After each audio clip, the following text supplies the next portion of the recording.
Good morning, everyone. My name is Mary Tingerthal, and I'm Commissioner at the Minnesota Housing Finance Agency. And what a great turnout to celebrate the first year and a message to all of you in the community about what we've been able to do on Minnesota's new plan to prevent and end homelessness. It really has begun to realize some of our overarching goals of really engaging the entire community in committing to that very important goal of preventing and ending homelessness.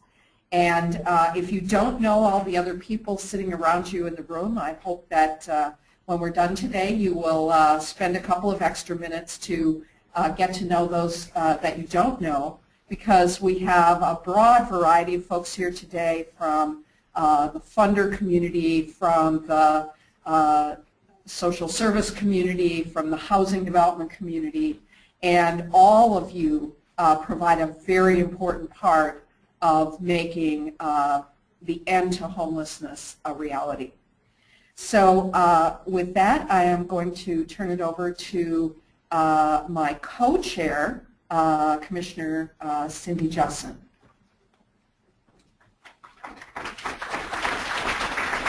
Thanks so much, Mary. Thank you all for being here, for the work you do, the work you're helping us do. We so appreciate it.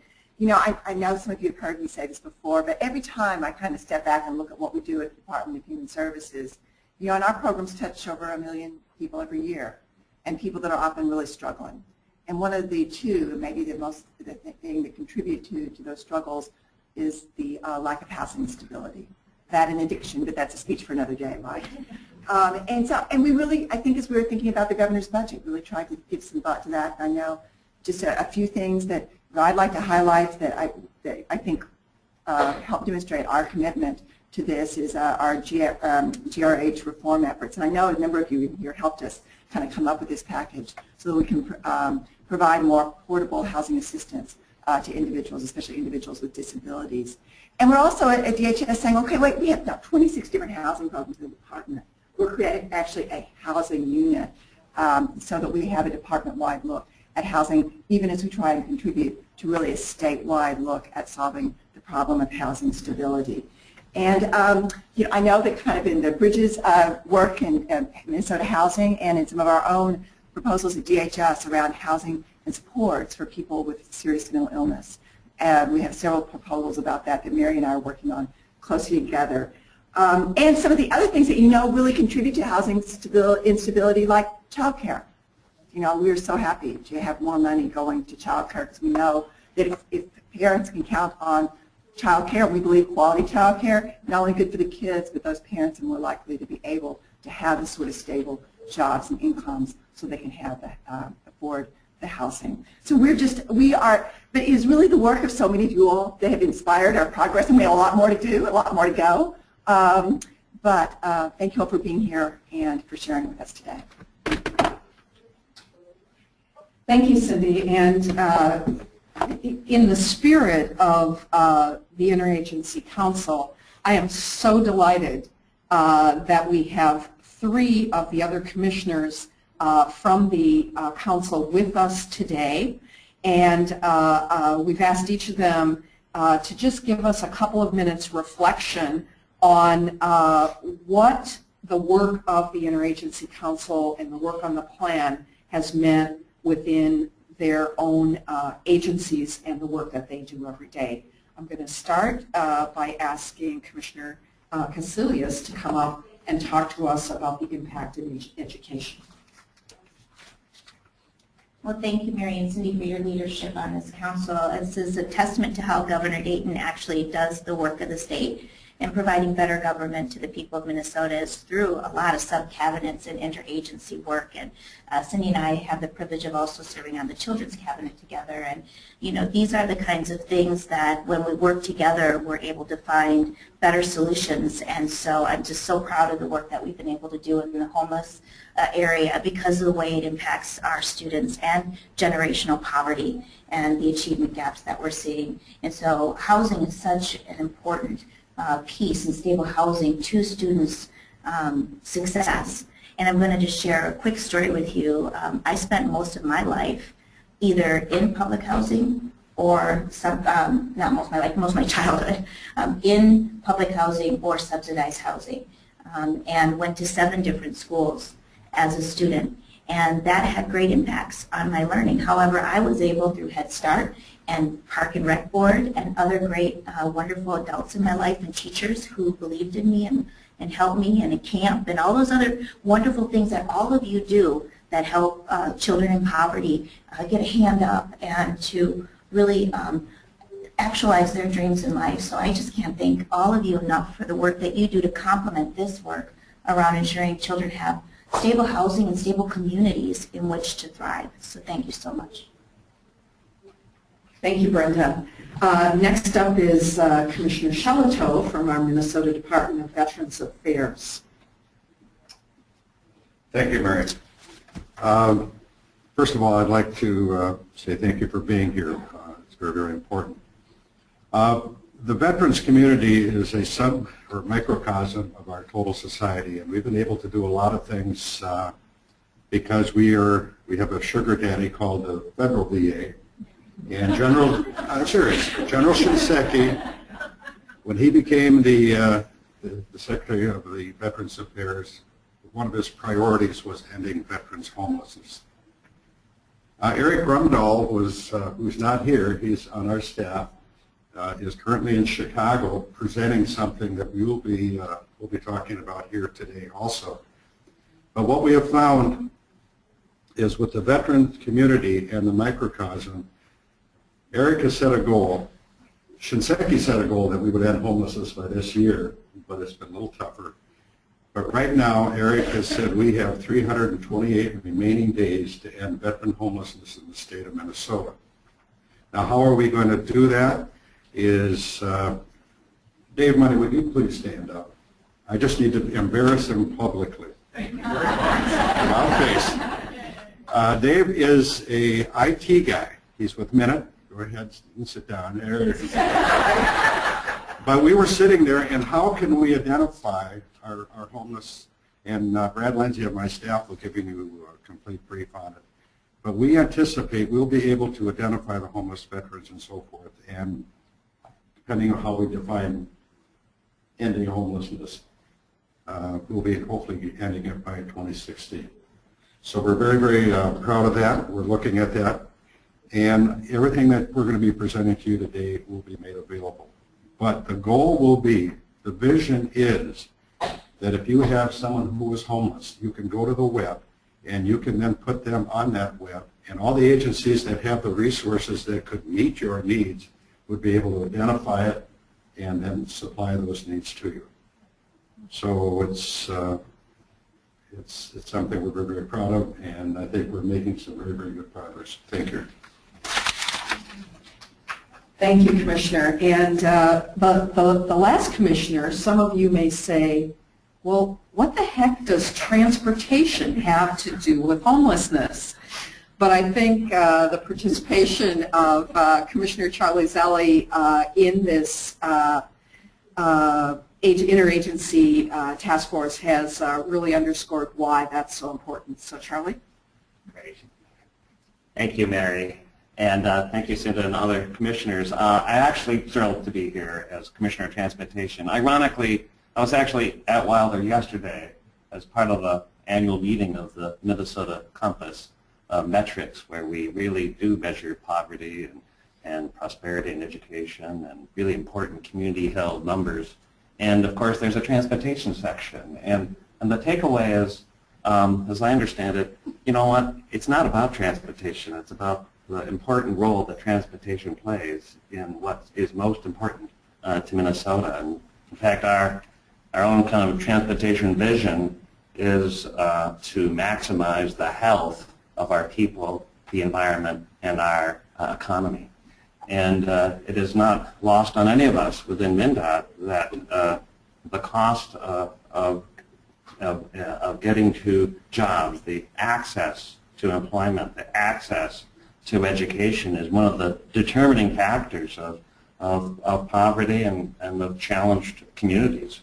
And when we actually look at some of the Minnesota Compass kind of indicators. We actually combine the cost of a household of their housing and their transportation because they're inextricably connected. And when you see some of those in the greater Minnesota where you add the cost of housing, the cost of transportation, getting up to 80% of a household's income, you realize how difficult our challenges are in this state and why we do need to have choices and affordable choices to get that access. And so it's not just playing out in the metropolitan area, it is very much in greater Minnesota, and we have very active Minnesota transit, greater Minnesota transit programs within MnDOT where we are almost in every county except for 2, and we have certainly plans over the next 10 years and under Governor Dayton's leadership to expand that and to provide,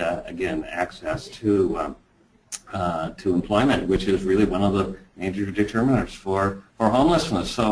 So within our agency, we have a growing kind of awareness, and it's really been wonderful being part of this effort because we're kind of getting it deeper into our agency that we have a very strong role to play in helping to end homelessness, and we very much appreciate being at the table, and we have a couple of staff members who have been actively engaged. And I would also say that it needs to be said that particularly in the metro area, when you have areas that under our control, which become the housing for homeless, under a bridge, or it's not just metro area, it's in Duluth, it's in some of our other cities, that you have people who are camped out and they're homeless, and they are actually people. So we've done more training and sensitivity that there is a respectful way to work with shelters, to work with municipalities, that we are not just about concrete and protecting assets. We're about protecting people and being sensitive and thoughtful about the lives that we interact with. So it's been great being part of the process, and again, congratulations on this day. Thank you. Thank you, Charlie. And I do want to say before I hand it over to Kathy that some of you were at our announcement event back in October with the governor, where we were able to announce the astounding $100 million in housing infrastructure bond investments that leveraged $550 million in housing investment, a total of 4,000 units just in a single year. And at that meeting, Lee Blondes from Beacon Interfaith, who many of you know, told a heartrending story of a young woman who hopes to live within a Beacon Interfaith property, who literally survived and lived on a Metro Transit bus for a period of her life because she had nowhere to live. She literally lived out of a backpack, and a bus driver who made it possible for her to not be thrown off that bus every evening. And so that linkage that Charlie just talked about of the people that we encounter in every single one of our agencies is, I think, a message that has really come home to us on the Interagency Council. And I just can't thank my fellow commissioners enough. Commissioner Casilius talked about the fact that this is the way that Governor Dayton has asked us to attend to the state's business, by working together to make Minnesota work better for the people who live here. And that means all the people who live here, not just the people that have homes. So they have been amazing. They have empowered and charged their staffs with commitment to this work, to really digging deeper. And you'll hear some of those stories today. But I could not possibly have asked for a stronger commitment than I have gotten from these 11 commissioners. So thank you very much, and now I'll turn it over to our amazing State Director to Prevent and End Homelessness, Kathy Tenbrook.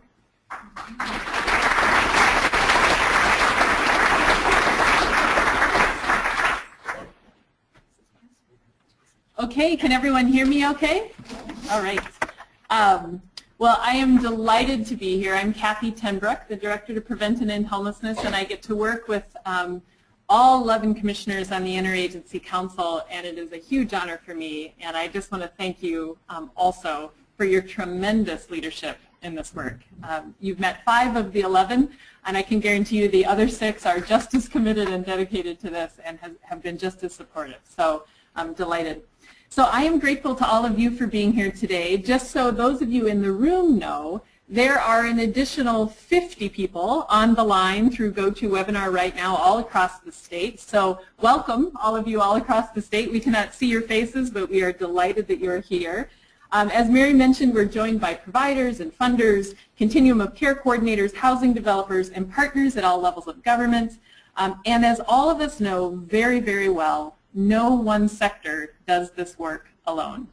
We are deeply reliant on each other, and we all share this very important goal. And I can add that personally on a daily basis. I look at the faces in this room, and I know who's on the phone. I am inspired by so many of you, and it is because of you that we have the energy and the will and the determination to continue to do this work. So thank you. I know that the kind of partnerships that we are known for in Minnesota means that we can do this. We can end homelessness for men, women, children, and youth all across the state. So thank you for what you do every day and the guidance you have given us. Before I go into the details of the objectives of today, I wanted to just first of all thank Wilder for hosting us in their space once again. They are a tremendous host to us. And I also want to introduce my team. The Office to Prevent and End Homelessness at the state of Minnesota is small but mighty. I lead that team, and Amy Stetzel here in the blue jacket is our project manager for the Office to Prevent and End Homelessness. Allison Nimi, right here in the 3rd row, is with the Department of Human Services, is our homelessness and policy specialist on the team. And then Eric Grumdahl, as was mentioned before, is at the Department of Veterans Affairs and with our office as our special advisor on ending veteran homelessness. He is in Chicago representing our mayors at a mayor's conference, our mayors of both Minneapolis and St. Paul today, talking about the work of ending veteran homelessness. So our objectives today are threefold. First, we want to share some highlights about the first year of implementation of our plan, Heading Home, Minnesota's plan to prevent and end homelessness. We want to build awareness for all of you about some of the current work going on, some of our priorities, and ways in which you can engage in that work. And then we also want to, as best as we can, solicit some of your feedback during this process today. Of course, it's really difficult with so many people in the room and so many people on the phone, but I think we have a pretty creative way of getting some feedback that will be really meaningful to us as we do our work. Just a quick reminder of who else is on the Minnesota Interagency Council on Homelessness. In 2013, we established a cabinet-level interagency council at the state. It includes the commissioners from these 11 agencies. They're supported by a senior leadership team that is made up primarily of deputy and assistant commissioners of these 11 agencies, as well as some directors of major programs, and you'll hear from some of those folks today as well. And they are also supported by an implementation team, which is literally dozens of folks, state staff throughout these 11 agencies that work on a daily basis with our office to do the work of implementing our plan. The vision of the plan and the work of the council was built around this vision of creating housing stability for all Minnesotans. All across the state and across the country, there's really a growing recognition that housing stability is truly a platform from which we can achieve so many of the goals we have as a community. Stronger educational achievement, better workforce outcomes, and as the governor said so well when we launched this plan, stable housing results in better educational outcomes for our children, a stronger workforce now and in the future, increased public safety, better health, reduced healthcare costs, and reduce disparities among communities. Working with so many of you in 2013, we created our plan to prevent and end homelessness in Minnesota. And in December of 2013, the council adopted and released this plan. The council agencies in partnership with our office and so many of you have spent the past year implementing the actions in the plan. For those of you who are less familiar with the plan, and I know many of you are very familiar with this plan, there are 12 priority areas of focus in the plan, 28 strategies, and over 100 specific action steps that state agencies are leading in partnership with many of you. It was built around the actions that we believed would have the biggest impact over the first 2 years. Not everything we could possibly do to prevent and end homelessness, but what would have the biggest impact over the first 2 years. All of our work is being done in the spirit of continuous improvement, and these improvements are constantly growing knowledge, and your engagement with us will help lead us to additional actions that we will take in the future.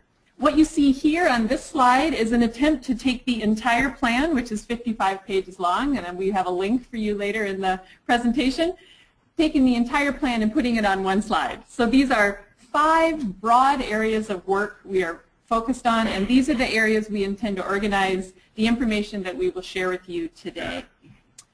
As I mentioned, our objectives for today will include sharing information with all of you, but we'd also like to solicit your feedback. So with this many people, we will try to engage a little more creatively. We have a brief time period at the end of today's conversation for a little discussion, comments, thoughts from you and from folks out throughout the state. But we also thought throughout the meeting we'd like to solicit additional feedback using a texting technology. So, for those of you who are willing, you will use your phones to respond to a few questions just like on American Idol.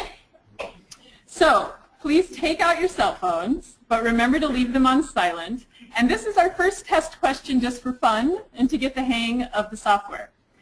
This is, just so you know, a standard rate text messaging, so it may be free for you, or up to 20 cents on some carriers if you don't have a texting plan. So they're serious about privacy. You won't get any more texts from us or anything by doing this today, I promise you.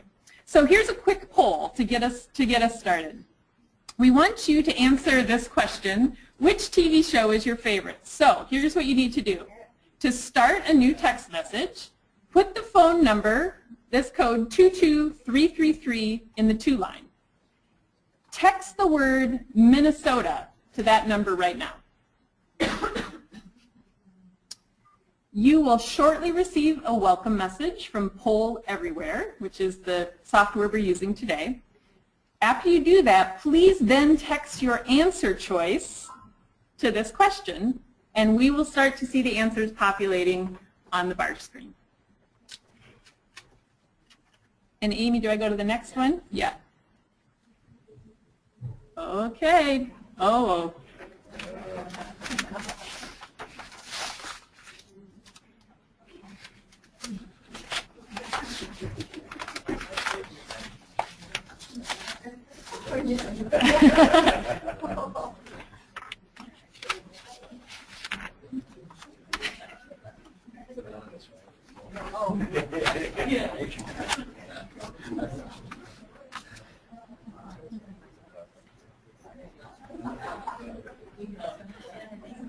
Don't forget to hit send. Yep. And all of you out throughout Minnesota, you can do this too. Yeah.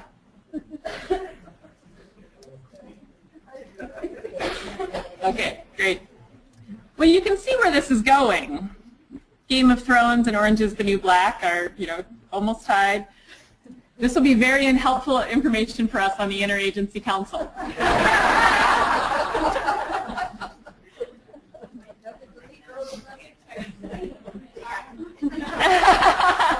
You can only text once. We tried that, yes. Okay, so here's one more quick one. We also will have a question occasionally throughout the day that is a more open-ended question. So now if you please answer this question and just simply text. You can just leave that open. You don't have to write Minnesota again. Just text your answer to what is the best thing about living in Minnesota winter?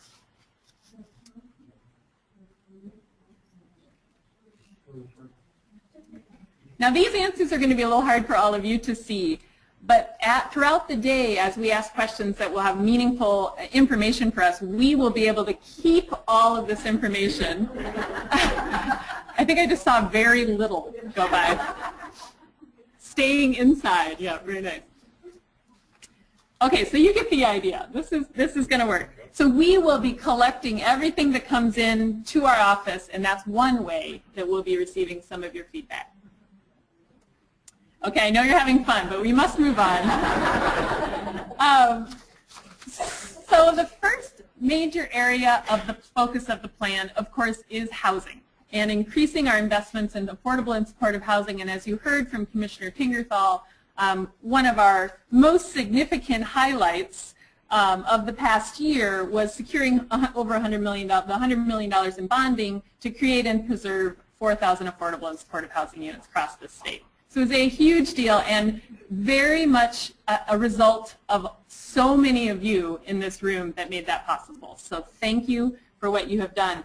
In addition, in the 4,000 units, just a couple of quick things. This includes 689 new units of supportive housing, including 325 for long-term homeless households. It includes 154 new units of veteran housing, and it preserves over 1,600 current affordable units. So this is an enormously big deal for the work that we are doing. Now, on each of the areas, we want to highlight some current actions and priorities going on just so we make sure you know some of the key things happening. This by no means is everything going on. We could not possibly share all that with you. So just so you know, we're highlighting a few of those as well. The current action link we'd like to share with you under housing is around something that Commissioner Jessen mentioned at the beginning in her remarks. There is significant work going on to reform our group residential housing program at the Department of Human Services and the Minnesota Supplemental Aid Program to provide more flexible options for people with disabilities living in the community. So a working group led by Department of Human Services this past summer helped develop legislative and policy reform proposals to improve service for people with disabilities who receive assistance to help pay for their housing through group residential housing and Minnesota Supplemental Aid. This proposal has since been included in the governor's budget, so this is a well-supported proposal. The reform has two main goals. First is to help people currently living in institutions or GRH facilities, including some emergency shelters, better afford their housing in the community. And the second goal is to create more consistent quality within GRH. And the way that they plan to accomplish these is they're merging the Minnesota Supplemental Aid Shelter Needy resources with the group residential housing resources to create a housing assistance benefit that is planned to be implemented in 2017, provide GRH services for people getting that housing assistance in their own home, and then preserve the continuum of GRH settings that are happening right now, including the very successful GRH supportive housing, Housing First projects going on, and now making them more available all across the state. So that is a major part of this goal. And we're also increasing the monitoring and oversight and trying to simplify and standardize the rules of GRH. In 2018, the estimated impact of this is that 2,400 people with low incomes and disabilities could move from expensive institutions, group settings, and emergency shelters into their own homes using housing assistance. The next big focus area of our work is around increasing access to employment for people who are experiencing homelessness and increasing their incomes.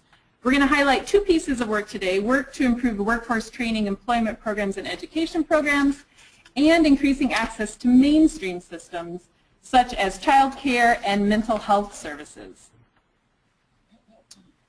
We know that income obviously is critically important to accessing and sustaining housing, so increasing employment and earned income is an essential path to housing stability for all Minnesotans. DEED, the Minnesota Department of Employment and Economic Assistance, has been leading in this area for the Interagency Council, and over the first year of the plan, here are a few of the highlights that DEED has accomplished. They've assessed how workforce programs work for people experiencing homelessness and what barriers those experiencing homelessness face in using these services to improve their incomes. They've convened cross-training discussions both in the metro and in greater Minnesota between workforce and homeless response systems, helping to forge better partnerships. They began a process to potentially replicate the successful Adult Opportunity Center model in Minneapolis for youth experiencing homelessness as well. There's a work group exploring this, and many of you other partners in the room are a part of that.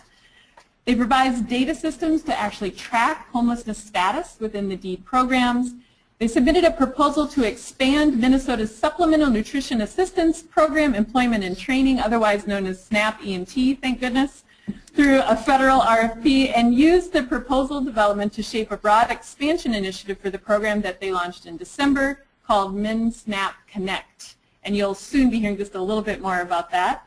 And they've advised federal policymakers on homelessness and employment at a federal employment summit intended to shape federal agenda to help support our work. So a pretty busy year for DEED. And here to summarize the work going forward on increasing employment, I want to introduce to you the Deputy Commissioner at DEED and a very active member of the Interagency Council, Jeremy Hansen-Willis. Thank you, Jeremy. Really quick before I turn it over to Jeremy, I just want to mention that we are planning to send out the slides. If you register, you have your email address, so don't feel like you have to write everything down. Can she speak? Okay, great. Good morning. I'm so thrilled to be here today, and it's really wonderful to see all of you here. And so on behalf of DEED, thank you for being with us today and for being part of the conversation and for all the work that you do with us every day. Prior to coming to DEED, I just came to the state last summer. I spent almost a decade at the city of Minneapolis and during the Ryback administration, and saw firsthand when we created the Heading Home Hennepin initiative many years ago now, and it's so exciting for me to now be at the state and to again work with Kathy Tenbrook and everybody to take this work statewide and to do everything that we can to prevent and end homelessness all across Minnesota. So I'm very happy to be here with you today. And I also want to note, as has been noted, that DEED is one of the 11 cabinet-level agencies that have actively participated. And our commissioner, Katie Clark-Sieben, has been an active member of this group. And she actually is with us today. She is one of the 50 people on the webinar. And we have given her a special pass to say hello right now. So, Commissioner, I think our technology is available if you wanted to say hello to the group.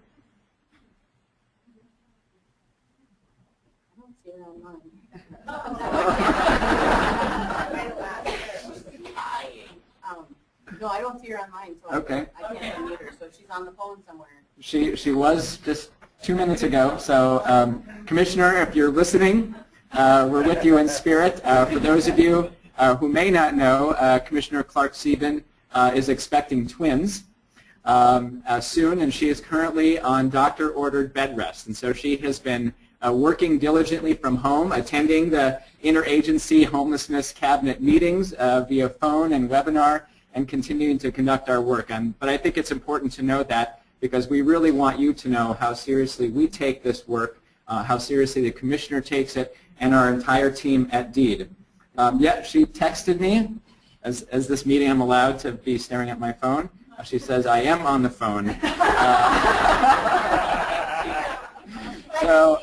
So she wants you all to know that she is here and paying attention and really glad to be a part of this day.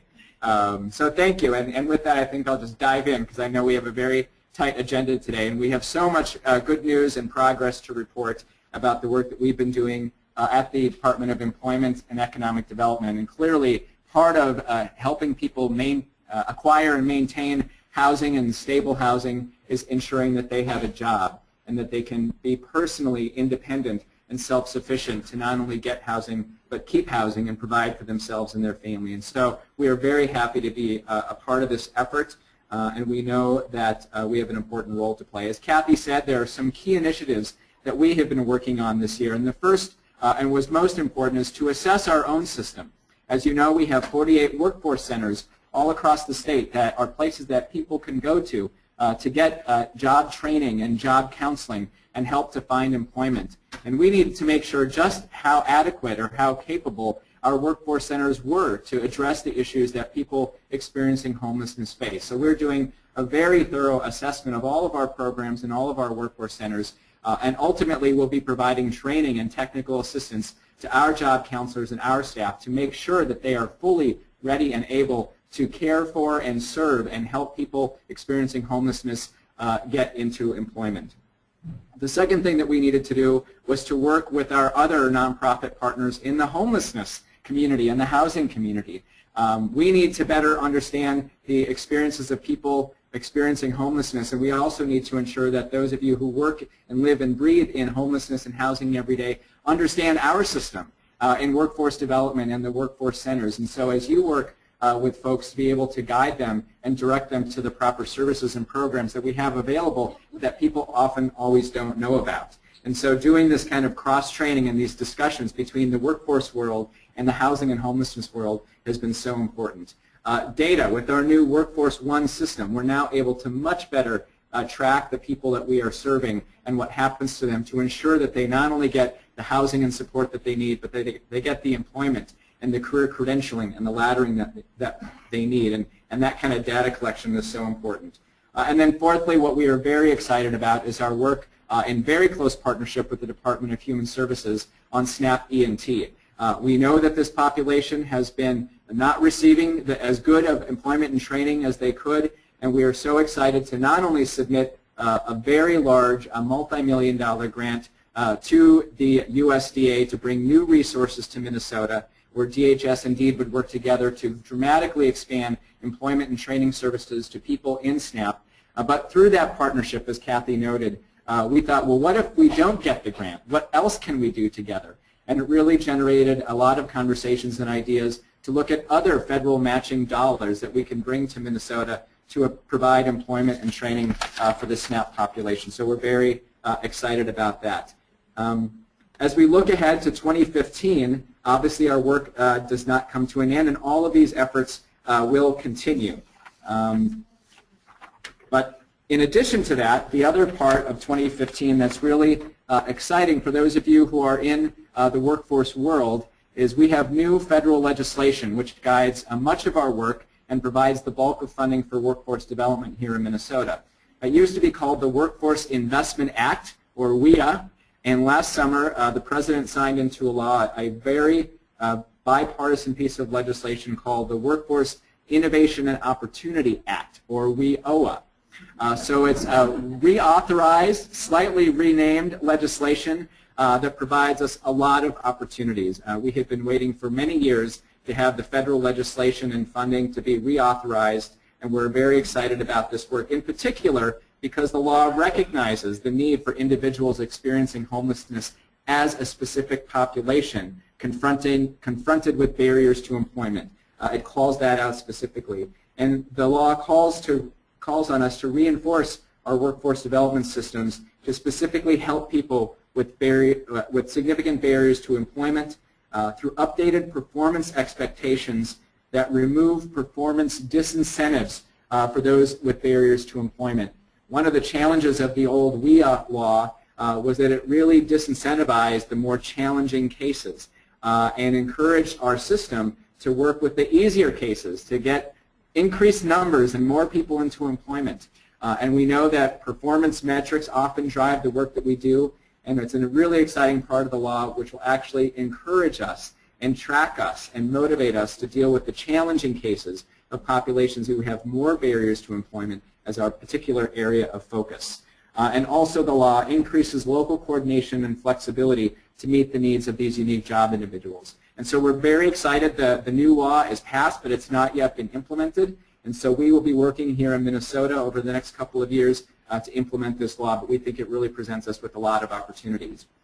In addition, I will also note that Governor Dayton, in his recent budget announcement, has proposed in his budget a new program at DEED around career pathways. And it merges together a couple of existing programs into a new program focused on career pathways. And to those of you who might not be experienced or knowledgeable about career pathways, it's really the future of workforce development and is particularly focused on populations with barriers to employment, people who have more complicated lives than a basic job training program can always get at. So low income, low skill, low education, people of color, all these populations who need a little bit more help and need sometimes bridge education or bridge training. We can't just put them into a college campus and necessarily have them succeed. And so the career pathways is a new, very collaborative model that pulls in not only workforce, but adult basic education, community-based providers, our higher education system, and employers who promise a job at the end of the line, altogether. So we're very excited about the governor's proposal in that area. And all of this really sums up that 2015 is going to be a very exciting year, and we are confident that we are going to be able to keep this important work going forward. So with that, it's time to pull out your phones again and take another vote. There you go. These are small, so you have to read them. So what the overall question, I'll read the options, is what do you see as the primary barrier to employment that people experiencing homelessness face?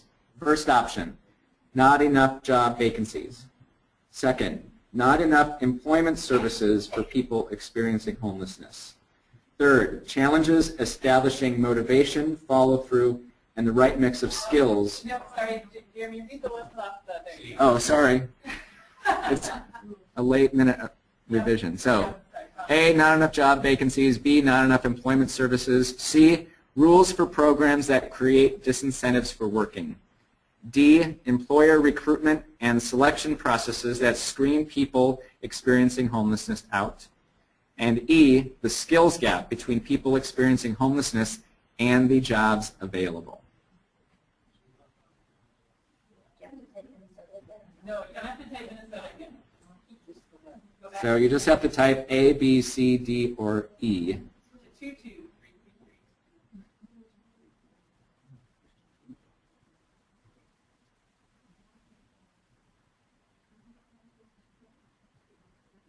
So I'm not too surprised by seeing this. One of the things that is happening in Minnesota right now, if you're following, is we have an extremely low unemployment rate at around 3 to 3.5% around the state.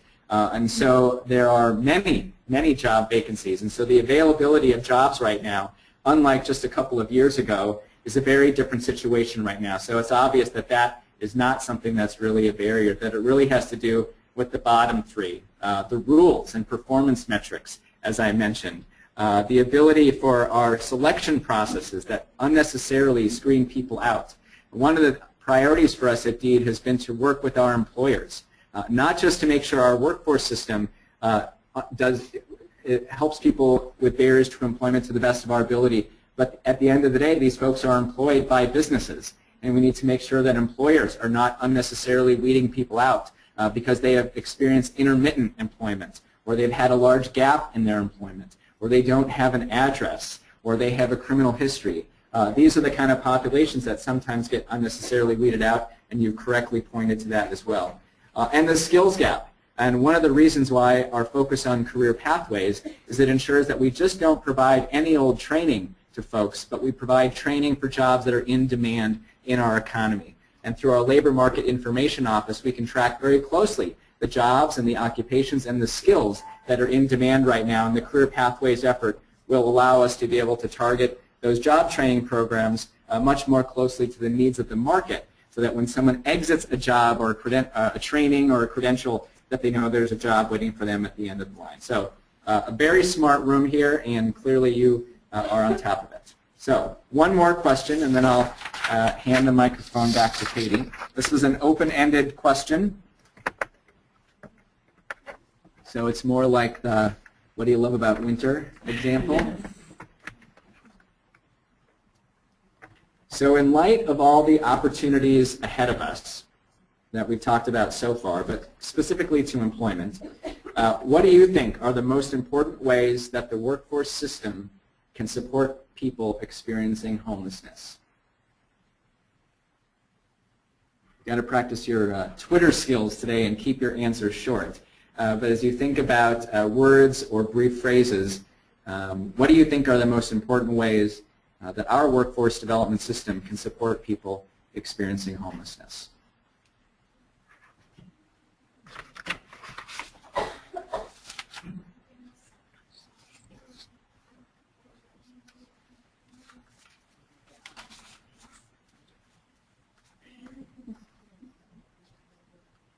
Just so you know, all these answers are being captured and recorded, and so it's a great opportunity for you here to provide your feedback to us.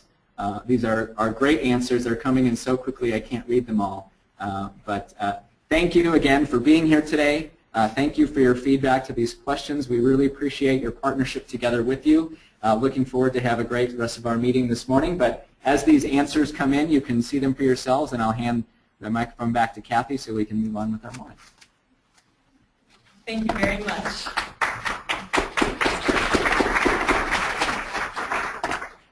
Great. So as Jeremy mentioned, we will gather all of this. All of these answers will go to DEED for their purposes to continue to understand more and more how to work best with people experiencing homelessness. So thank you. The next big part of this area that we'd like to focus on is the work we've been doing related to mainstream systems. I just realized I have two mics on. I'm going to get this one to you. Probably really loud. The work we've been doing related to mainstream systems. When we refer to mainstream systems, and I know many of you know this, but just to be clear, we're talking about programs and services that are not necessarily homeless specific, but have the potential to assist in the prevention or ending of a person's homelessness. Programs like child care, mental health care, Minnesota Family Investment Program known as MFIP, health care, etc. So the bottom line is that we know that we cannot prevent and end all homelessness in the state of Minnesota with homeless-specific resources alone. They are critically important, and they're very, very important to target well, but they're insufficient to meet the needs of all people across the state. However, if we improve access and effectiveness of these much larger, more well-resourced programs and systems for people experiencing homelessness specifically, we do believe we can prevent and end homelessness at a much greater rate. So a highlight from the first year of implementation around our work on mainstream systems. The council agencies reviewed many of their mainstream programs that were not specifically targeted to homelessness but had a role to look at ways to increase the impact and the access to those programs. The senior leadership team pursued their work and used these three priorities to guide their next steps around mainstream systems. They wanted to advance a first get stably housed policy, stabilize child care, and seize federal funding opportunities as they relate to employment services, which you just heard a great deal about. Agency staff in our office interviewed 150 stakeholders throughout the state to better understand the needs for people experiencing homelessness around these systems.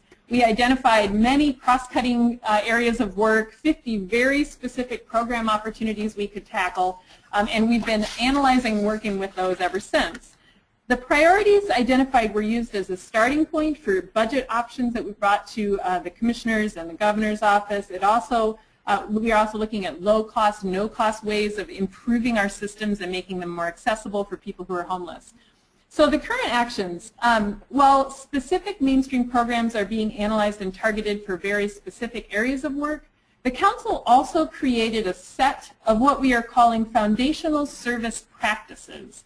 This is basically a guide for mainstream programs across all agencies to better reach out and serve people who are homeless. So in other words, what can we do differently to increase access to all mainstream systems? And each agency has been choosing the mainstream programs they want to apply these foundational services practices to. And I'm going to turn it over to Allison Nemi from our team from the Department of Human Services to just explain a little bit more about these foundational service standards. Whoops. Not yet. Not yet. Don't do that. Okay. So I'm going to talk a little bit more about these foundational service practices, and it's not a term of art, that it's just a name that we thought would be good for these 5 guidelines. So we made it up. But we didn't make up the 5 what the actual content was. We used a lot of research, all those interviews that the different agencies conducted with the different stakeholders across the state, all went into coming down to this list of 5 opportunities where we thought that mainstream services could really play a role in making sure that people experiencing homelessness have better access to the resources that they qualify for and need and could help potentially either prevent or end homelessness. The 5 are, the first one is know the housing status. So this is to try to get at the first thing that we need to do is that if somebody is unstably housed. So how do we know a program is working for people experiencing homelessness if we don't even ask that question and we have no idea if we're serving people experiencing homelessness with that service or resource. The second one is about limiting in-person appointments. As much as possible, try to reduce the barrier of transportation, people having to get to a particular place at a particular time. This is even more difficult, obviously, if you're experiencing homelessness. The third one is to reach out to people experiencing homelessness, so we can't just assume that people know that these resources are out there and will come get them when they need it, especially when they're dealing with a lot of other issues, trying to figure out where they're going to sleep that night, that type of thing. We need to make sure that the programs are actually proactively going out to where people are and working with them to make sure that they know the resources are there. The fourth one is about assisting with gathering documentation. So if you've ever applied for any government program or helped someone apply, you know you usually have to bring something with you, whether it's an ID, some sort of verification of income, that type of thing. And so we think that our systems could do a better job of actually helping people with that process of getting that documentation and bringing it to them. And it might be one-on-one assistance, but there's also other ways to do that, such as data exchanges. So that's the fourth one. And then the fifth one is for allowing for multiple ways to communicate. Most of our systems right now use mail. Obviously, that is not necessarily the easiest way for someone who doesn't have a stable address to get information about what programs they're on. There's a lot of ways that we communicate. Today we're using texting. I know that I have a lot of online accounts that I can access and get emails through.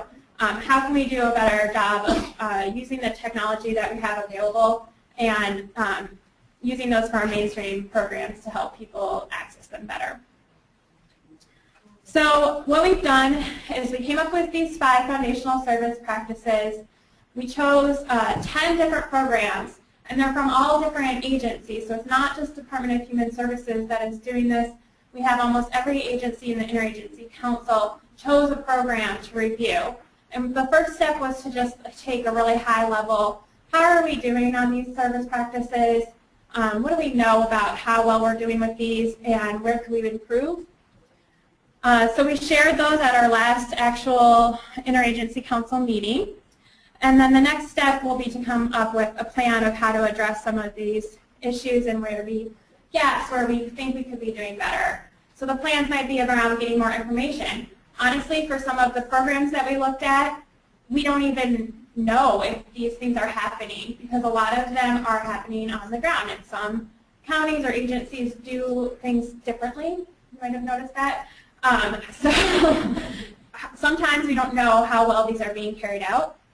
It also might mean a policy change, and in some cases, obviously, it could even mean legislative or funding changes. And so just identifying what would need to happen to get to the point where all of our programs are at least looking at these and doing them the best that we can. All right, so now we want your feedback on mainstream systems. So you get to do the fun part again and text in. And so if you want to try the... Yeah, you have to just advance the slide out. There. Oh, I do. There you go. There you go. Okay, so I will read these. What are the biggest barriers to accessing mainstream programs? And we give some examples just as a reminder. MFIP, child care assistance, family home visiting, for example. The answers are A, trying to understand complex rules. B, securing transportation to appointments. C, missing notices or other important information in the mail. D, length of time it takes to apply for and receive services. E, differences in rules between counties or providers. And F, difficulty gathering required documentation. So again, you can just open up the string of text that you have been using so far and answer A, B, C. Yes, all of them. That's what I'm hearing. There's one of all of them answer. You have to pick the biggest one. Give it a minute.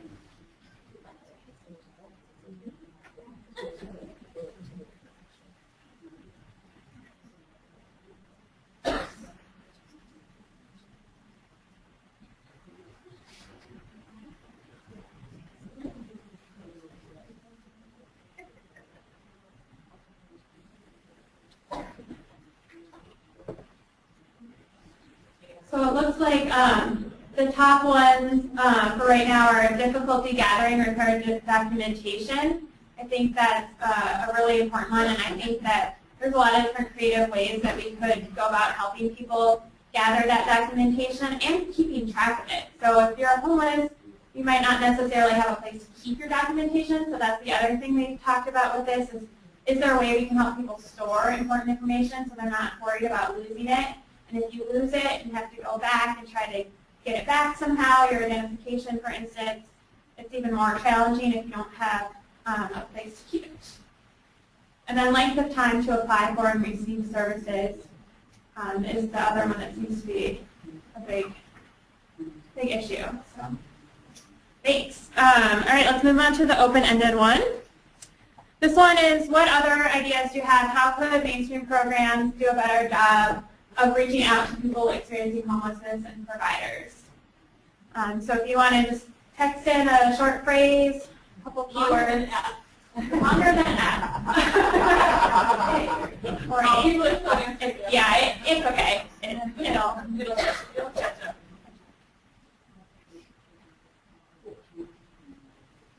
People who are online can do this as well. So some of the answers we have: make it easier, access easier and faster, do street outreach, go to them, go to where they are.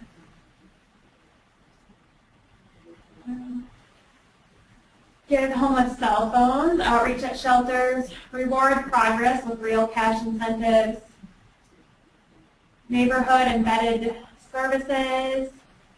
I'm guessing that's use plain language, not use pain language, although often it's very painful.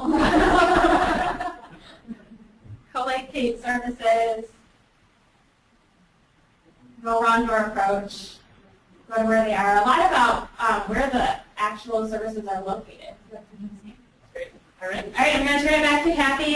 Text in a little bit more, and we'll make sure to get everyone's answers summarized at the end. Thank you. Okay, now.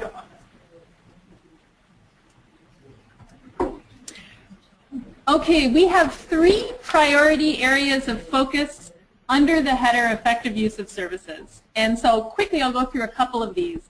On maximizing the role of healthcare funding.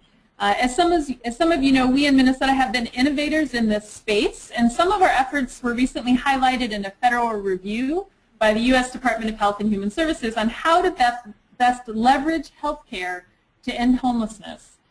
We are not content, though, and we're looking for ways to build on what we see working through models like Hennepin Health, Hospital to Home, some of the frequent users of services initiatives, otherwise known as FUSE projects, and the partnerships between Medica and some of our local providers. The Department of Human Services, Minnesota Housing, and our office are working collaboratively to shape our action plan for this area of focus in this year, and we very much welcome your insight and suggestions as we are doing that work. We know the next one around increasing access to stable housing for offenders. We know that obtaining housing for ex-offenders, even when income is not a barrier, is a major challenge for so many of you all across the state. We hear that loud and clear. And at the Department of Corrections, work is underway on some pretty significant areas. Our Deputy Commissioner Ron Soldheide from the Department of Corrections is here today, and I invite him to come up and share some of the work of the Department of Corrections. I can say a couple of things that I'm impressed with, and then Ron, if you want to expand on these. I sit on a group that is looking, it's the Minnesota Statewide Implementation of Recidivism Reduction. This received a federal grant to do work on recidivism reduction, and housing stability, of course, is a key conversation as a part of that work. There's also work underway on a federal grant addressing juvenile reintegration. So a reentry task force working with young people has been created whose mission is to establish a coordinated juvenile reentry model to support successful community reintegration for juveniles returning to communities from Red Wing, from the Minnesota Correctional Facility in Red Wing. And the third is that, very specifically named in the plan and action taken by the Department of Corrections, is to create a racial equity plan to figure out how to become even more culturally competent in our reentry programs and when we're working with people going back into the communities. So a plan was developed called the Cultural Competency for DOC Service Workers, Department of Corrections Service Workers. It defines goals, objectives, and achievement measures for doing just that. So Deputy Commissioner Solheim, if you'd like to come up and just say a few more words. We advance your slide. There it is. Thank you. Thank you. Good morning. Happy to be here today. Commissioner Tom Roy. Never mind. Ignore me. Commissioner Tom Roy could not be here today, but I was happy to attend. We've been participating in your senior leadership team since the implementation of this group, and I really appreciate the opportunity. For us at Department of Corrections, I think you probably saw on one of the first slides, housing, homelessness, it is a public safety issue for us. And I think just to kind of frame that problem for us at Department of Corrections, obviously a criminal history is a barrier to not just housing, but employment and many of the services that are available out in the community. And that problem, I guess to kind of give you an idea of the scope of that problem, we have about just over 10,000 people in prison. We usually intake and release about 7,000 people every year. County jails book in about over 150,000 people every year and release them typically every year. And on any given day, we have over 100,000 people on either probation or supervised release, essentially parole in the community. So there are huge numbers of people with this barrier, this criminal history record, that really results in them having difficulties getting services, housing, employment. And so a lot of our focus has been on trying to work with service providers, landlords in the community, and trying to educate them how we can work together collaboratively around providing safe, stable housing for offenders and promote public safety in the community. And as Kathy mentioned, the other three areas that we're currently working on, our MNSER grant for reducing recidivism, is one that just is getting kicked off now, and we've been very fortunate to have many of the other state agencies as well as many community providers working with us on this plan to reduce recidivism and hopefully enhance public safety across the state. So thank you for all of your hard work in being here today. Thank you very much. Thank you very much, Ron. So finally, as many of you know, our work on veteran homelessness is focused on ending veteran homelessness by the end of this year. And as the Commissioner said, some 300 plus days from today, we are constantly reminded by Eric Grumbell exactly what that is. To speak to our work in this area, I'd like to introduce Deputy Commissioner of Veterans Affairs, Brad Lindsay, who can talk about the approach that the Council, led by the Department of Veterans Affairs, has used. So Brad. Thanks, Kathy. Now We're ready. Well, thank you all very much for coming today. It really shows your support for this important issue. As those of you who work closest with people experiencing homelessness know all too well, homelessness can be an incredibly isolating experience. People confronting homelessness often describe feeling invisible. The spirit behind our commitment to end veterans' homelessness on a veteran-by-veteran basis is to confront that isolation and invisibility head-on. We cannot solve a problem that we cannot see. We've known that across the state, more than 300 veterans experience homelessness at any point in time. But what good does that do us to know that? We cannot house an anonymous group. To end homelessness, we need to know who those people are by name. Back in August, our commissioner tasked a small team with creating a veterans registry, just a fancy term for a list of veterans experiencing homelessness by name, including details about where they are, what they need, and how we can contact them. It's a way for us to make sure that whenever a veteran experiences homelessness, they have a team of people who can work together to ensure that the veteran is on a path to housing. After a rapid development process, which included clearing all the legal hurdles, we created a way for organizations serving veterans to share client-level information securely and with the veteran's consent. As the Commissioner mentioned earlier, Mr. Dave Money from the state's IT agency, Minute, assisted us with that and just another example of how agencies that you don't normally think of involved with homelessness are so important. One of the major issues that we've always had as an agency is data. And data is really a key in this homelessness as well. So thanks again to Dave. We launched the Veteran Registry in Hennepin and Ramsey counties in December. Already the registry has more than 100 veterans on it in those two counties alone. A team of more than 20 staff from a dozen agencies have been collaborating to ensure that every veteran on that list is getting the fastest access to housing that they can. I'm also proud to report that on the day after our first regional team meeting for the registry, the first veteran from the registry was permanently housed.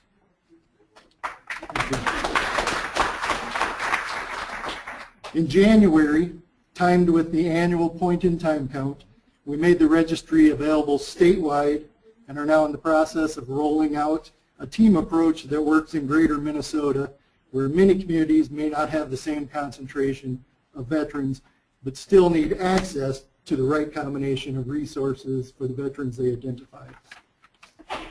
Let me end on this note. Already, through the registry, we are seeing unprecedented collaboration between organizations and different levels of government to reach our goals. The 2 points I want to make sure you hear are these. First, no veteran needs to remain homeless in Minnesota. Every veteran can and will be housed. Second, we need your help to get there. We need your eyes and ears in the community to connect veterans to us, and we need your collaboration on the solutions. This is especially true for those who served in uniform but are not eligible for veteran-specific benefits. Ending veterans' homelessness is something we all have a stake in, and we greatly appreciate your partnership in that. So thank you for having me today. Thanks for coming.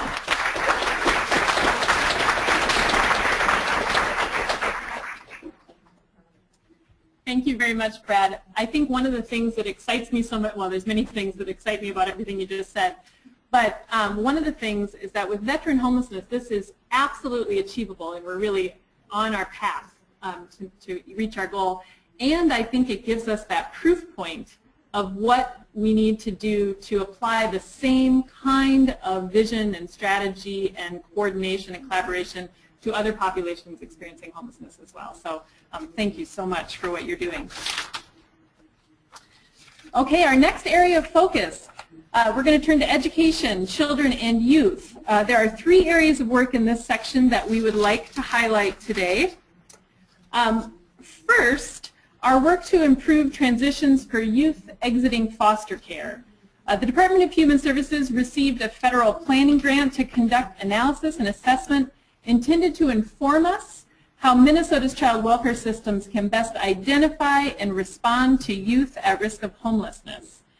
For the first time ever, we matched our Homeless Management Information System, HMIS records, with child welfare data, and it told us a lot, pretty astonishing information actually. By linking these data sets, we've learned that 1 in 5 youth in the foster care system in Minnesota will become homeless by their 21st birthday. Probably most importantly, and why this data linking has really been effective and important, is that we know more about the characteristics of those youth in foster care who are most likely to become homeless. So by linking these systems, we're learning about not just information about what's happening, but it's giving us some guides on what to do about it and where to target our focus. So our next step in this area is that we are applying for a federal implementation grant to take what we have learned and apply it and really work with those youth who we know now are most likely to become homeless and see if we can change that trajectory of that 1 in 5 youth. Next, I'd like to invite Education Commissioner Brenda Casilius back up to talk to you a little bit about our work regarding homeless and highly mobile students.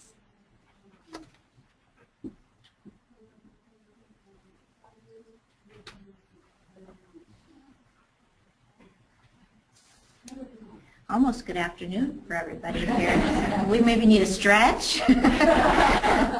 I I just want to say that at the Department of Education we have wonderful champion Roberto Reyes, who has been doing most of this work, as well as my chief of staff, who has served on this committee, just doing incredible work here. And most of the work in schools is through the McKinney-Vento Act, and that's to be able to provide stable schooling for children. And school districts work through their homeless liaisons to be able to ensure that students have transportation from shelter or wherever to be able to stay in that same school, and then also to connect services to the community for families to secure stable housing for families. We have been able to be fortunate to have the first ever really large-scale training for our homeless liaisons. We brought over about 100 liaisons over 88 school districts to provide in training. We brought them together with early education and post-secondary state staff, as well as community partners, local continuum care coordinators, and organizers at the community level to be able to better find out what are some of those barriers, and then how can we address those barriers so that students do have stable schooling and through having stable transportation and stable housing. We thought that we could build effective partnerships and better partnerships and linkages between the community, and this helps, I think, with that kind of communication. Children are also a way to help get communication to families. You can give information through the school to families so that they can help get that coordinated effort. And we just believe that being able to partner with others through our homeless liaisons, make sure that they have the right kind of training to ensure that they are in the know is really a critical strategy here. So that's been most of our work is through the McKinney-Vento Act, through trying to help our liaisons have the information that they need to be able to be successful in getting information to families and parents and getting information to students, and then having students stay stable in their schools. So thanks so much for allowing us to be part of this great initiative.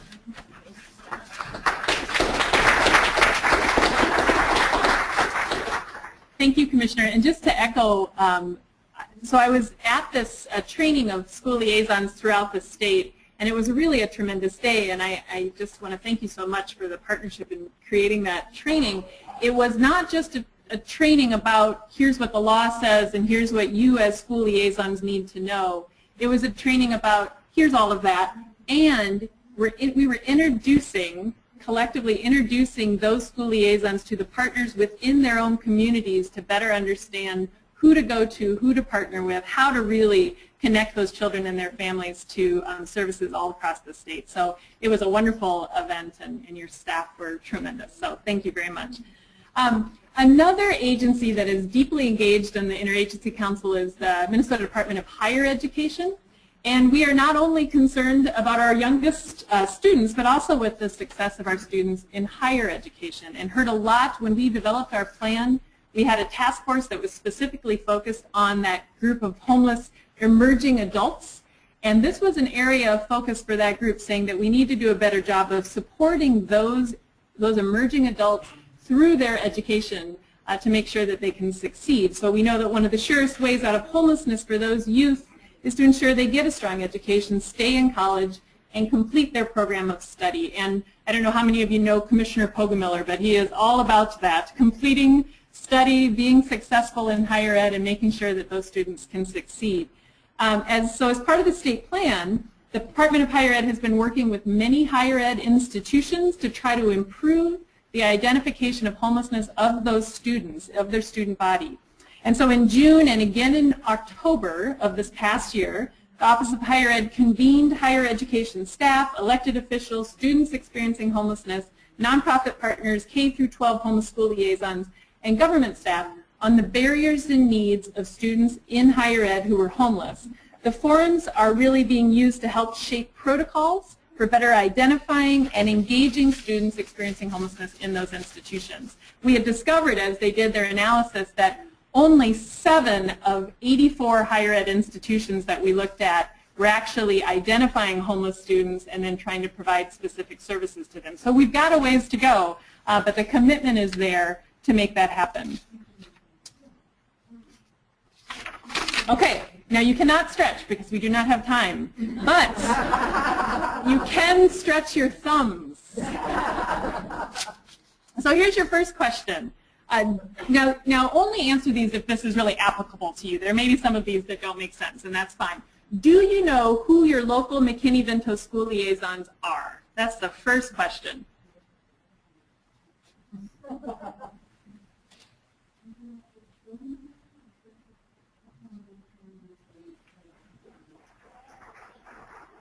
I am encouraged.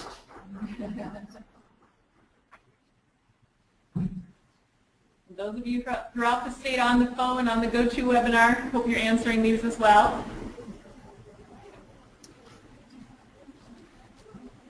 Okay. Oh, uh-oh.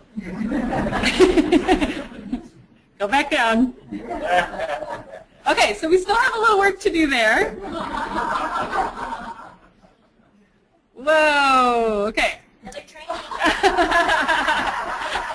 just going to get rid of that one. Okay, do you collaborate with your local McKinney-Vento homeless school liaisons? That's right.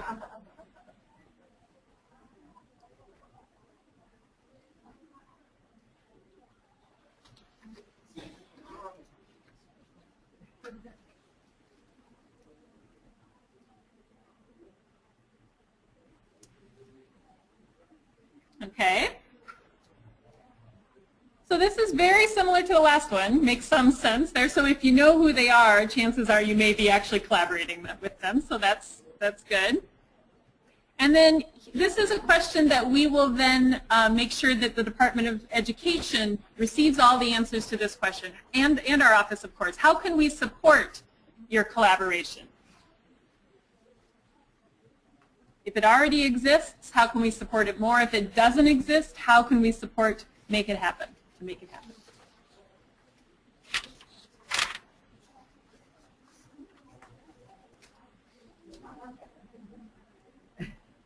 Yeah. Some of the simplest things. Yeah.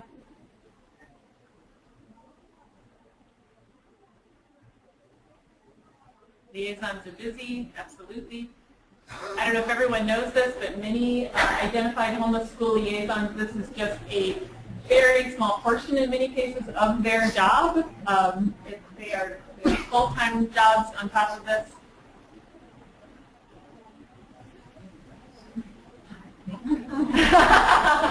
Hi, Mama. Very nice.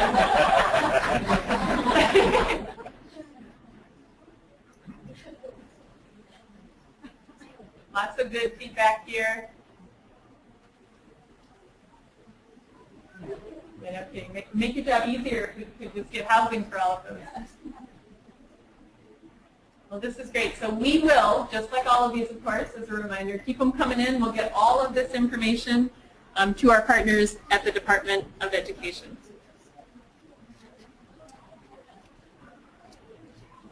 It's hard to stop. I'm kind of enjoying.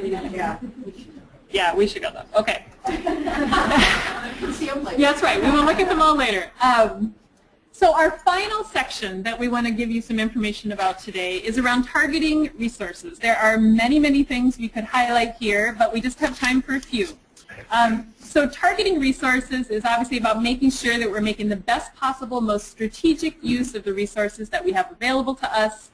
Means ensuring that we're reaching people who need assistance, getting the right resource to the right people at the right time, and then constantly tracking our progress and using data to not just tell us how we're doing, but also to help us inform what to do. So a really important use of the data. So a couple of highlights to show you, first of all. Many of you know that have been deeply engaged in this work that this past year we secured 2 technical assistance opportunities from HUD. The first one was around our technical assistance on looking at and reviewing and making recommendations on how to improve our homeless management information system, our HMIS data system. This led to very strong recommendations around governance and data structure. And so we'll talk a little bit more about that. Commissioner Tingerthal is going to give you a little bit more detail on that in a minute. And the other is that we also established an interagency data group at the state. So data experts from each of the 11 agencies are a part of an interagency data group that are helping us develop metrics and measures and monitoring our progress and reporting out. We had our first ever in this state history, as far as I can tell, results conference with the governor's office and the Office of Management and Budget about homelessness specifically and how we're doing on homelessness and where we need to make improvements, what we need more of. So they're a tremendous asset to us. The other piece I want to talk about in terms of our work on technical assistance is that we've recently received technical assistance from HUD to help us with statewide coordinated assessment processes. And for those of you who are less familiar, there are many of you I know in the room here I see that are more familiar with it than you ever wanted to be. But for those of you who are not, basically coordinated assessment is making sure that no matter where somebody enters a system, they are given a consistent assessment so we know what needs they have and we can better connect them to the right resource at the right time. This is essentially how it works. It is indeed a HUD mandate that all communities, all continuums of care across the state develop these processes, but we also believe in Minnesota, at least many of us do, most of us do, I think, that it also holds incredible promise for serving people better, making sure we're getting them the right resource. It also serves a purpose that I think is also equally, perhaps as important, is that it is going to give us for the first time data that tells us what our gaps are all across the state. So we'll know who's coming into the system and what they need, but we'll also know what's available and what's not. And that will give us very important information as we do our work. So those are some pieces that we wanted to make sure you knew about. So with that, we're going to highlight a couple of very specific pieces of ongoing work and priorities that we want to make sure that you are aware of. We talked earlier about big mainstream systems and the resources and trying to make those more accessible. At Minnesota, of course, we also, at the state, we also have some very targeted homeless-specific resources like the Family Homeless Prevention Assistance Program at Minnesota Housing, like the Long-Term Homeless Services Fund at the Department of Human Services. And we want to take an even more strategic approach to that funding as well as make life a little easier for all of our grantees. So to do this, we're looking at ways to better coordinate our homeless-specific funding. And Joel Salzer, who's a business manager for multi-family programs at Minnesota Housing, is going to talk to us a little bit about that process.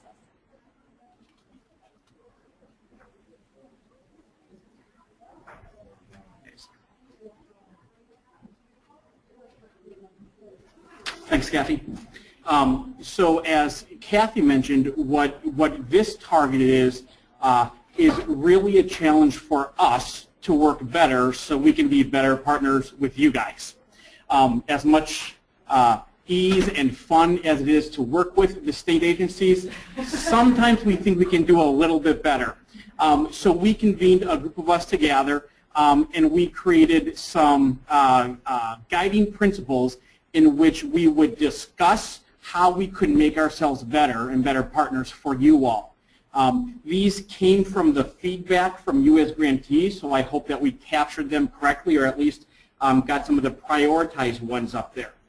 So the guiding principles, we chose 5 of them. The first one was that we need to become more transparent and easier to understand, particularly in our application process and our funding opportunities.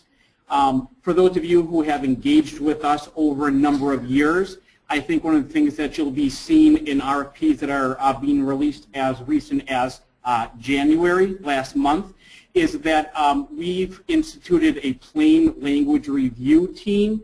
Every document that we gets published is following the governor's order to be reviewed for plain language, and literally everything that isn't easy to understand has been stripped out or sent back to us to make more clear. So we hope that just simply in the documents we provide and the process we make available for you, it will become an easier process. The second was that us funders need to be a little bit more collaborative and communicative when making funding decisions. So when Minnesota Housing has its funds and we're deciding who we're going to grant to or where the funds are going to go, we really need to either continue or do a better job of talking to the other state agencies, saying these are the folks that are applying, these are the activities that they're trying to do, how is this fitting with what's going on in your funding world, in your funding activity? The third is that we need to be objective as we are scoring the applications and awarding funds. We need to make decisions that are based on need, and we also want to provide points or incentives or priorities for applicants that can demonstrate positive outcomes. I think one of the main messages and themes you're hearing throughout the morning is data and outcomes, and we, along with the other state agencies, are relying on those more and more to make our funding decisions. Fourth is that we need to be more inclusive of agencies that are particularly serving folks of color. This is something that I think all state agencies can and need to do a better job of. I think that we could probably learn how to do that a little bit better from folks out in the community. So when we get to the questions piece, I'm particularly interested to see and hear any ideas that you might have around that. And then last is to become more supportive of local needs and responsive to the planning process. So again, as much as we can coordinate targeted activities at the state level, how do we do that that also aligns with what your particular community is needing, not just a top-down approach as we're putting dollars out for availability? I believe that there's a question that I asked here. So go to the next slide, and these answers get complicated, so I can read them, Joel, if that's helpful. Okay. If you have them in front of you. So the question: which of the following strategies would make the biggest difference in how effective our homeless targeted resources are? And the answers are A, increased focus on local needs and resource gaps when making funding decisions. B, joint monitoring, reporting, and evaluation across state programs. C, pilot a combined application and award process across all state homeless programs. And D, none of these seem helpful.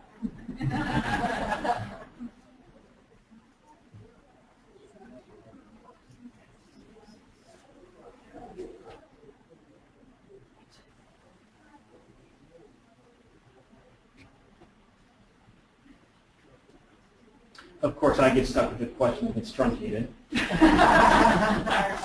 Perfect. Can I move on to the next slide? Wait, without? 1 second. Let's see just for maybe 10 more seconds. I'm just going to repeat the question. Again, A is increased focus on local needs and resource gaps making funding decisions. B, joint monitoring, reporting, and evaluation across state programs. C, pilot a combined application and award process across all state homeless programs. And D, none of the above seem helpful. So it's looking like A and C are front runners there. All right, so make that happen, Joel. Make it happen. And then the question that we're asking here is, what other things could the state do to make applying for state homeless specific funding easier? Wide open.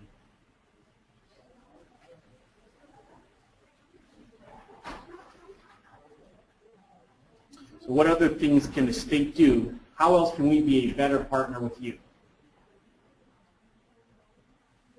No answers means we're already awesome. Excellent.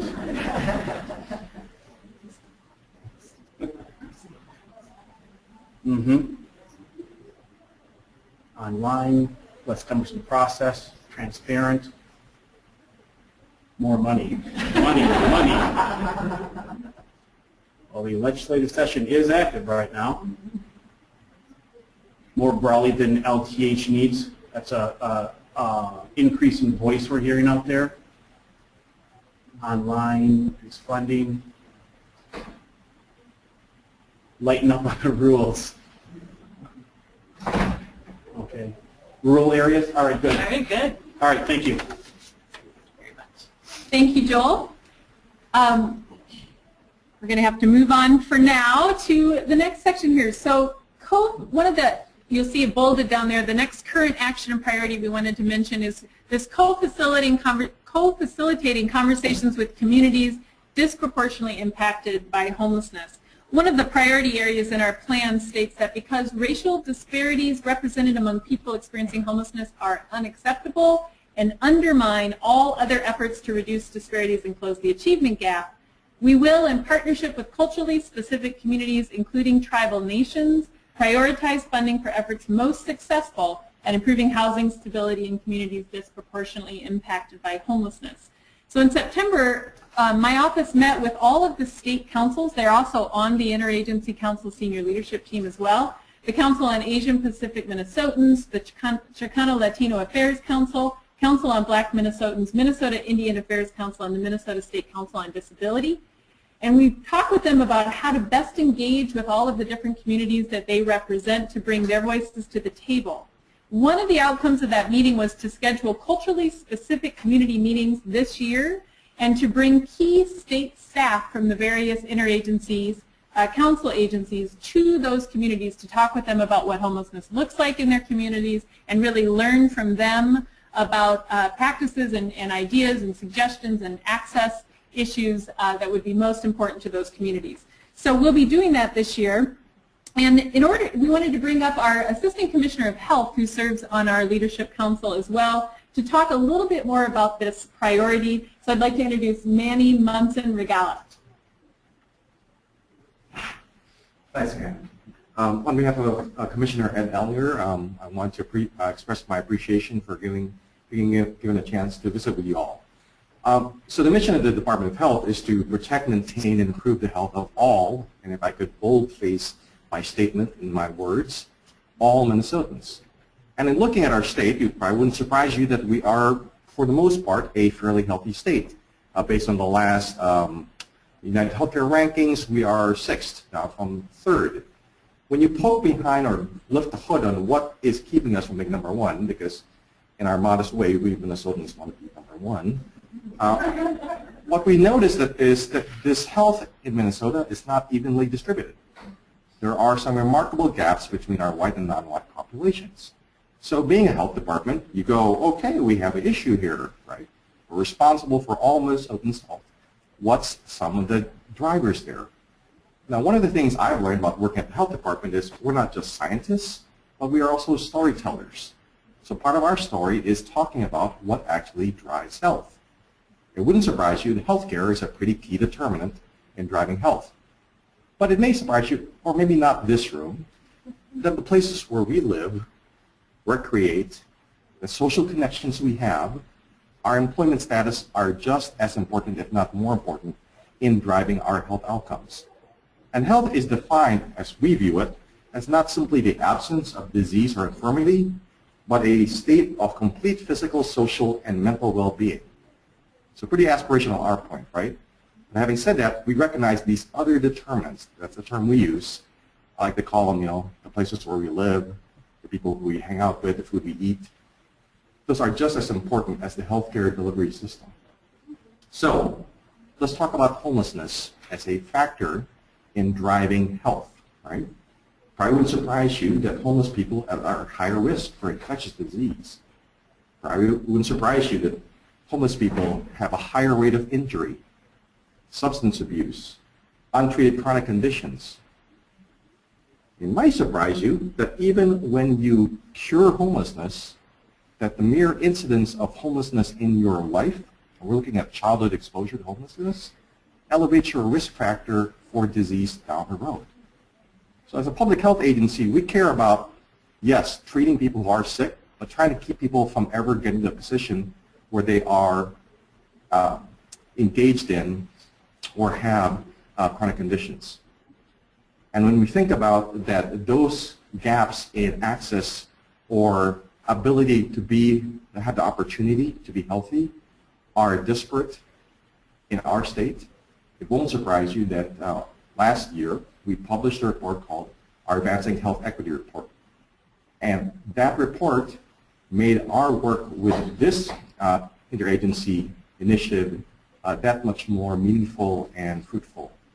So I thank you for the opportunity to present to you our perspective from the department, and we look forward to working with all of you.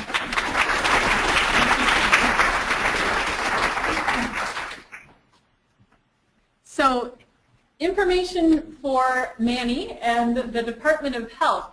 The first question, what are the biggest barriers to accessing services for communities disproportionately impacted by homelessness? Of course, this is not just a health question disparity, but this is for our office as well. when we're having our conversations across the state around disparities, what are your experiences? What are the biggest barriers to accessing services for communities disproportionately impacted?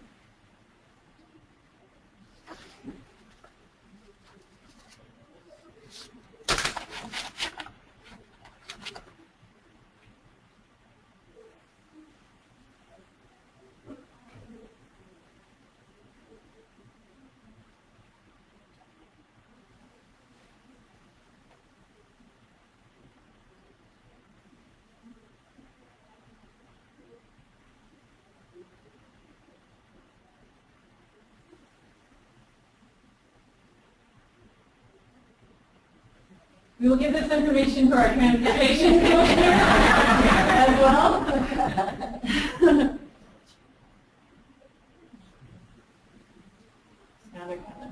Great. Okay, we have one more question on this topic. The second question, how could the state better engage with and learn from communities disproportionately impacted by homelessness?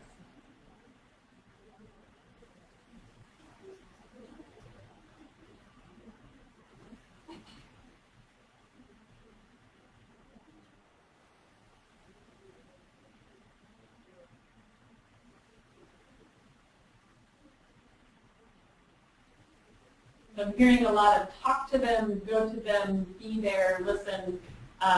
So this is very helpful for the fact that that is one of the major priorities of this year, to do just that.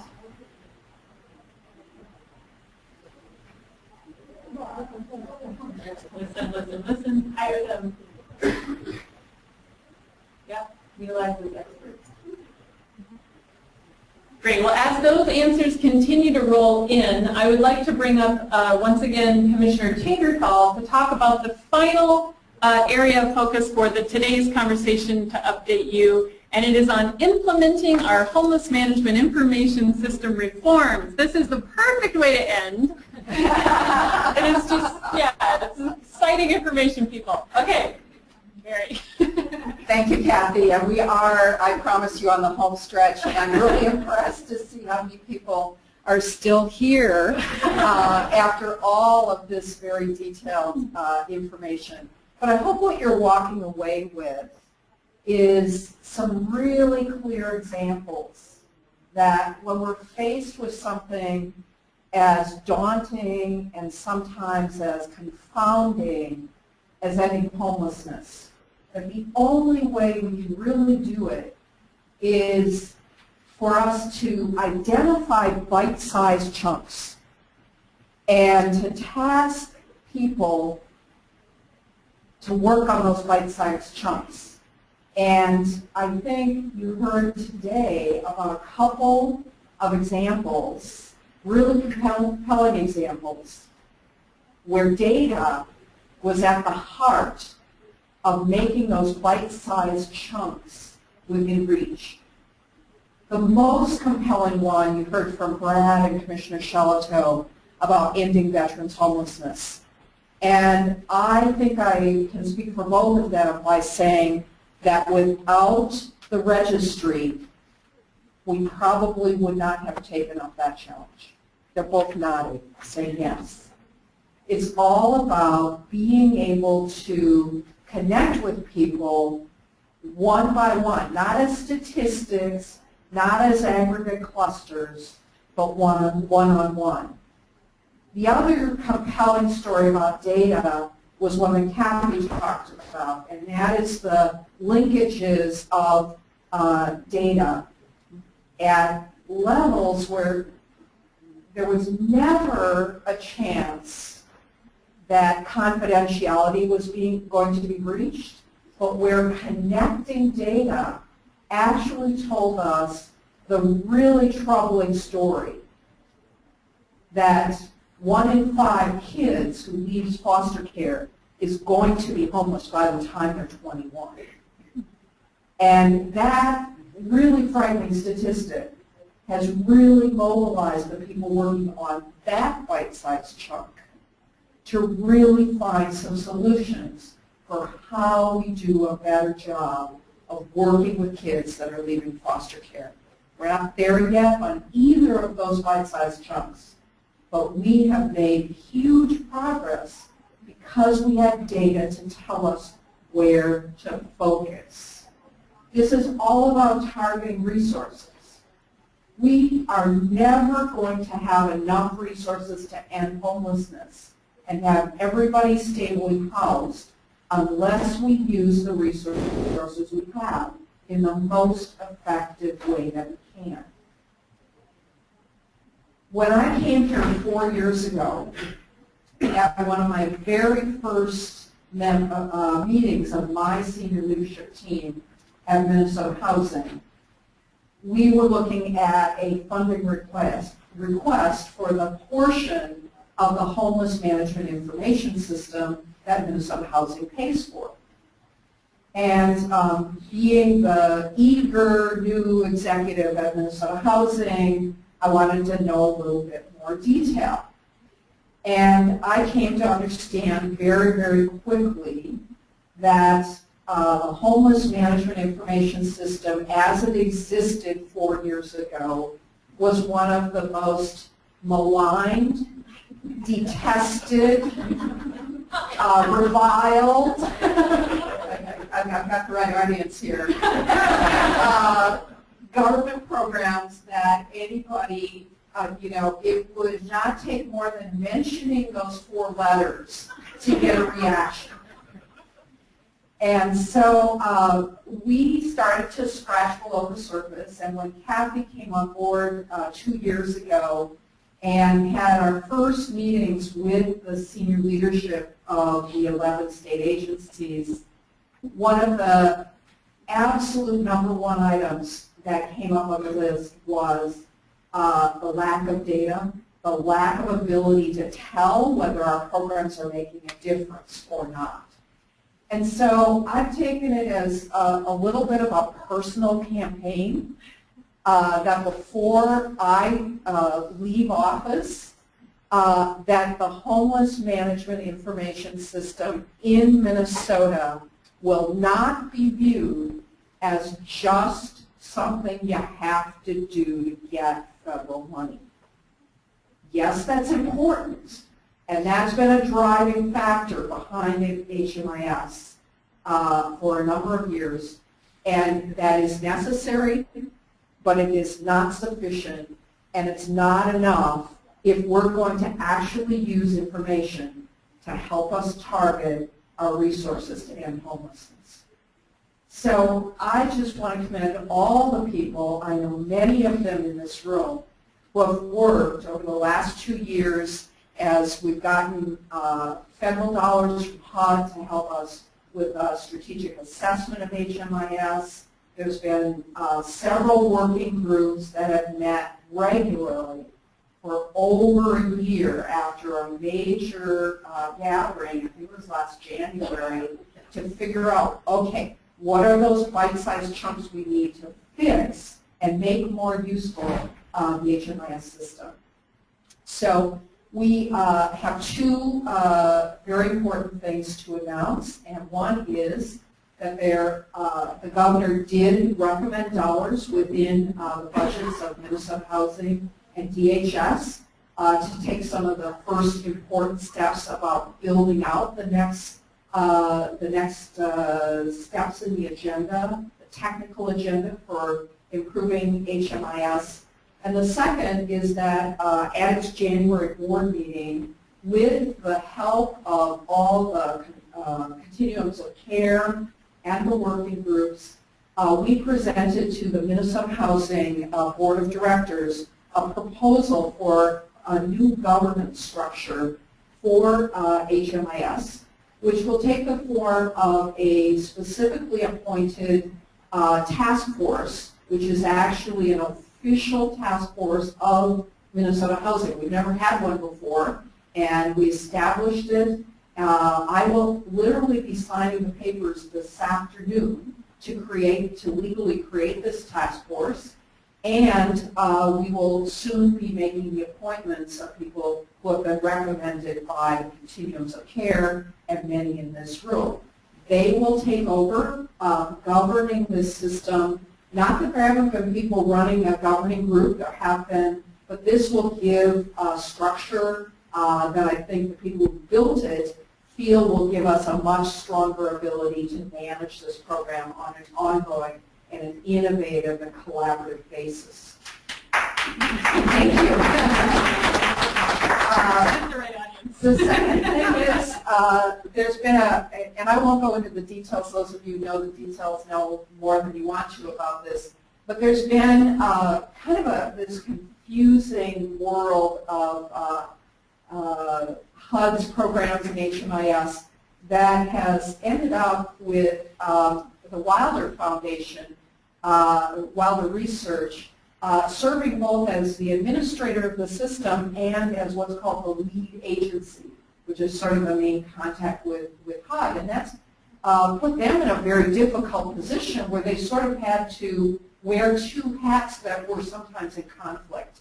And so part of the decision before Minnesota Housing was also if the governing group does go forward with its recommendation and the continuums of care go forward with their recommendation, they would ask Minnesota Housing to serve in that role as lead agency so that we can work together with Wilder to provide clarity about all of the roles in the system. So it has taken us a very long time and many hours of conversation and much hard work to get to this point. But I'm personally very excited that this has now set the right foundation for us to really realize the technical changes that the technical working groups have imagined. And as I look out into the audience, there is one person that I truly want to thank for his support and urging for us to get to this point. There are many, many others, but Patrick Traska from the Phillips Foundation has been bugging me. That I say that affectionately, Patrick, that this really is worth it to continue to get this to the point where now I think it might be a bite-sized chunk. So thank you very much. It's I know it's kind of a dull thing to end on, but I want you to know it is foundational to everything we will do in years to come. And with that, I'll hand it back to Kathy. Great, thank you. So one last very quick question for you to answer. We have 7 minutes. Please don't leave early because the last 7 minutes are the best. Which of these improvements to HMIS would make the biggest difference in your work? HMIS is easier to use, understand, and navigate. HMIS provides better access to the data it contains, so you can use it. HMIS supports coordinated assessment, and HMIS is useful in demonstrating the effectiveness of your work. I know all of the above, but we thought that would be way too easy. So pick your favorite.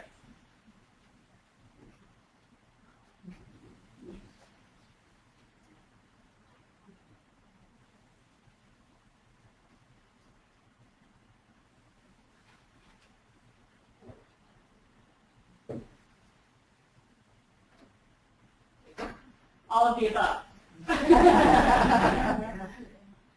Yeah, but the useful, what's that? How many times can you vote? Only one. But better access to the data, that seems to be a driving factor. And this is what the new data structure and all the reform that we're working on with HMIS, that is the goal. Just so you know that we will improve the usability of HMIS, not just for us, but for all of you that use the system. So we don't have much time for open discussion, and we knew this was very likely going to happen. Difficult in a room this size with people also on the web, but what we wanted to talk to you about is that this was obviously a great deal of information, a dense meeting of 2 hours, but we wanted to share as much as possible with you in the time that we had. We also are very interested in hearing from you about what to do next, how to better communicate with you, how to better get input and feedback from you all along the way. We can certainly continue to do these kinds of yearly updates, but in addition to that, we want to have more ways of communicating with you. So one thing we're going to do when we are done here today is that you are going to get an email. It will have an evaluation of today. It will have more opportunities for feedback on the questions that we brought up, just so you can add more information there. And it's going to ask you a question about how else you would like us to communicate with you on a more regular basis. So we don't mean for this to be sort of a one-off, here it all is. We really want to figure out how to do this more. With that said, does anybody have sort of a burning comment, one or two people to just say a few words? It could be over the web, it could certainly be in the room. So, yeah, right here. It's a compiled list of all the people in this room and all the contact information. We have the list of everybody here and the contact information. I don't know how to best do that if everybody's comfortable sharing that. We certainly could do that. But we have it, and we will make sure we're communicating with all of you about everything after this meeting, sending the PowerPoint, etc. Yeah? I'm Michelle Sims with MICA, and one of the things, community organizations that we support is One Family, One Community, and they members come directly out of the homeless shelters, from the street, from sleeping in cars, and from out on the streets and things. And one of the populations in that homeless group are veterans. And so I'm asking if anybody goes into homeless shelters to find veterans. Yes, we do have, and we could talk a little bit more after, and we could give you some information about the agencies that do that kind of work, but absolutely there's outreach to veterans in shelters and places all across the state, so we'd be happy to share that. Any other burning comments or anything? Nothing online, but okay. I did mention that if they use the hand-raising feature, okay, they can certainly ask. Well, two things I want to say before we wrap up. One is thank you to Patty from Minnesota Housing for her technical expertise. Between